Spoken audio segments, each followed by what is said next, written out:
in visita ufficiale a Sora una delegazione proveniente da Vaughan, Ontario, Canada, città gemellata con la città volsca da ormai 32 anni.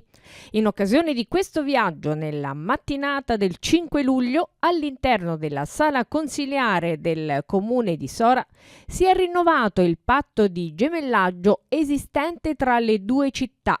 Un momento significativo ed importante perché in rappresentanza di Vaughan era presente la vice sindaco e consigliere locale regionale Linda Jackson, figlia di Lorna Jackson, che nel 1992 firmò il primo patto di gemellaggio con Sora con l'allora sindaco Enzo Di Stefano, padre del nostro attuale primo cittadino.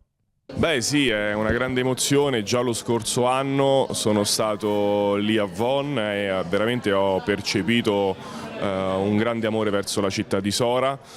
Oggi sono contento di ricevere il vice sindaco Linda Jackson e il consigliere Mario Ferri. Li ringrazio tutta la delegazione perché per noi significa rinnovare un patto di fiducia, di amicizia che suggella appunto questo bellissimo rapporto tra il comune di Sora e il comune di Vaughan. Stiamo cercando di tramandare tutto questo alle future generazioni. Lo faremo il prossimo anno con il primo scambio di studenti, il primo exchange students tra i ragazzi della città di Sora e i ragazzi della città di Vaughan, quindi proprio per continuare, perché non possiamo permettere al futuro appunto che non si prosegua più questo patto di amicizia importante tra queste due comunità. E quindi ringrazio Mario che è qui vicino a me, si è veramente nel tempo speso per far sì che tutto questo fosse possibile, quindi noi continueremo a impegnarci. Sì, è una cosa ormai storica, sono molti anni che va avanti. Io sono contentissima di ritornare a Sora ed essere di nuovo qui. È legata alla memoria della mamma, lei ci raccontava tantissime cose di Sora, quindi poter ripercorrere i suoi passi e vedere che quello che lei ci raccontava era tutto vero. Grazie al cielo non fa politica, però comunque è la terza generazione, quindi quando gliel'ho chiesto ha detto tranquillamente che voleva venire.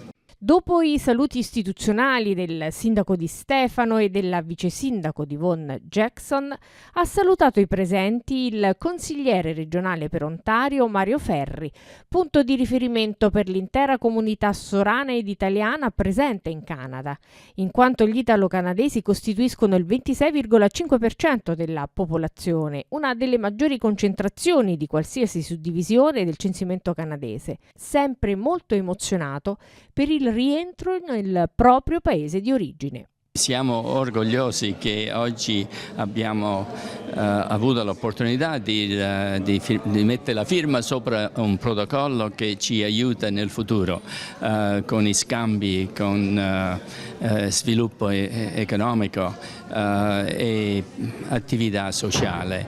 Per me è un sogno perché io ho immigrato, io abito qui vicino a Sora, a Pescosolito, e allora ce ne siamo andati, ma adesso possiamo avere l'opportunità di collegarci e continuare la tradizione che abbiamo stabilito. Per me oggi è una giornata molto molto importante. Il rinnovo di questo gemellaggio tra le città vuole rafforzare i legami istituzionali con il grande paese d'oltreoceano ed incentivare scambi culturali tra le nuove generazioni. Al termine della firma c'è stato uno scambio di omaggi tra la delegazione canadese e quella della città di Sora.